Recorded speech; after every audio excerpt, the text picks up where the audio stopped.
पृथिव्याम त्रीणि रत्नानि जलम अन्नम शुभाषितम, अर्थात जल जो जीवन है, अन्न जिससे शरीर चलता है, और सुभाषित अर्थात वे वचन, वे बात, वे सूक्तियां जो इस जीवन को जीने योग्य बनाती हैं। तो आज का प्रसंग केंद्रित है इसी रत्न पर जिसे जल कहते हैं। और जल में भी जल की उस पवित्र धारा के नाम, जिसे मैं अक्सर कहता हूं कि मां गंगा कोई नदी नहीं है, बल्कि वो इस देश की ऐसी सांस्कृतिक महारेखा है जिसके दोनों किनारे इस देश की चेतना, इस देश का ज्ञान और इस देश का अस्तित्व सांस लेता है।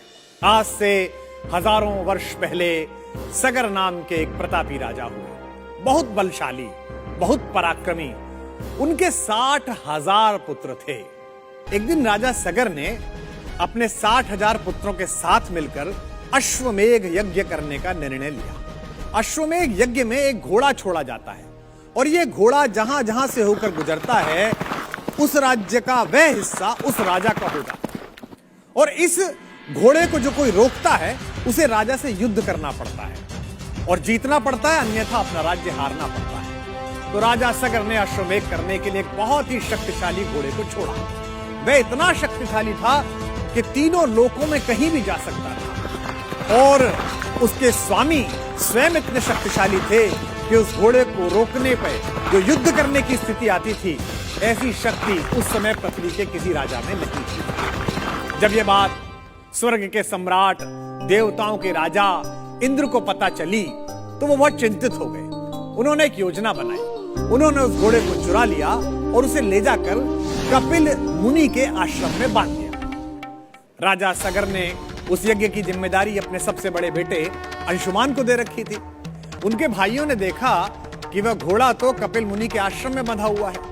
अंशुमान के भाइयों को यह लगा कि घोड़ा जरूर कपिल मुनि ने ही चुराया होगा, और उन्होंने बिना कुछ सोचे समझे कपिल मुनि के आश्रम पर तुरंत आक्रमण कर दिया।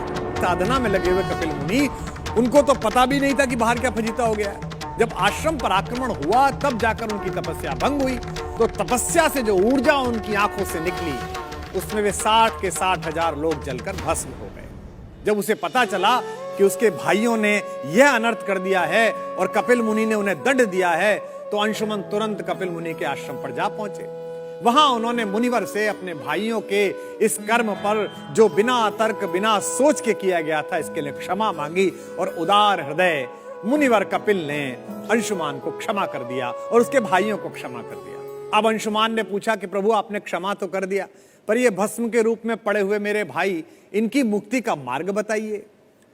तो मुनि ने अंशुमान को यह बताया कि तुम्हारे भाइयों को जो मैंने भस्म किया है, यदि उनका स्पर्श पवित्र मां गंगा की किसी धारा से हो जाए, तो तुम्हारे भाइयों को निश्चित रूप से मुक्ति मिल जाएगी। इसीलिए मुक्तकामी चेतना का द्वार कहा जाता है गंगोत्री को। मुनि से अपने भाइयों की मुक्ति का मार्ग जानने के बाद अंशुमान ने बहुत प्रयास किए कि किसी तरह मां गंगा पृथ्वी पर आ जाएं, किंतु इतनी बड़ी देव नदी को पृथ्वी पर लाना कोई सामान्य काम तो था नहीं। वो सफल नहीं हो सके, और उन्होंने ये दायित्व अपनी अगली पीढ़ियों को सौंप दिया, अपने वंशजों को सौंप दिया। और एक यशस्वी वंशज ने अपने पूर्वज की इस प्रतिज्ञा को मूर्त करने के लिए अखंड तप किया, और उन्हीं के द्वारा पृथ्वी पर लाए जाने के कारण माता गंगा को भागीरथी भी कहा जाता है। और अवधरदानी शंकर, तपस्या पर मुग्ध हो जाने वाले शंकर ने भगीरथ से कहा कि वत्स बता, मैं तेरे लिए क्या कर सकता हूं। तब भगीरथ ने कहा, प्रभु, इस माता गंगा का वेग केवल आपकी जटाएं ही संभाल सकती हैं। और मां गंगा ब्रह्मा के लोक से शंकर की जटाओं से होती हुई पृथ्वी के स्पर्श करने के लिए आ गई, और सगर के 60,000 पुत्रों के साथ साथ आज तक, आदि अनंत तक और आने वाले अनंत काल तक हम सब की मुक्ति का मार्ग प्रशस्त करने वाली बनी। अब इस कथा का प्रतीक शास्त्र क्या है? सबसे पहले राजा सगर से शुरू करते हैं और उनके 60,000 पुत्रों से। 60,000 पुत्र अर्थात राजा सगर की सेना के 60,000 सैनिक।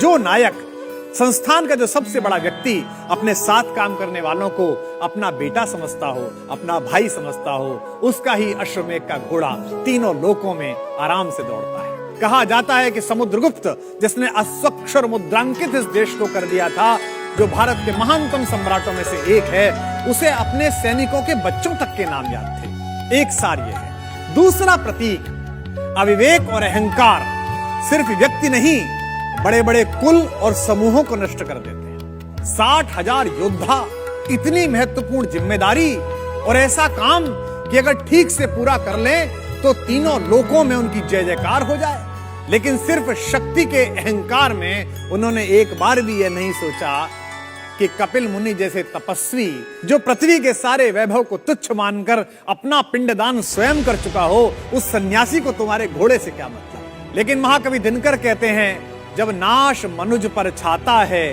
पहले विवेक मर जाता है। इसलिए शक्ति के साथ विवेक की आवश्यकता थी, जो उन्होंने अपने पास नहीं रखा, इसलिए उन्हें भस्म होना पड़ा और उनका जो पूरे संस्थान का उपयोग था अश्वमेध का, वो भी व्यर्थ हो गया।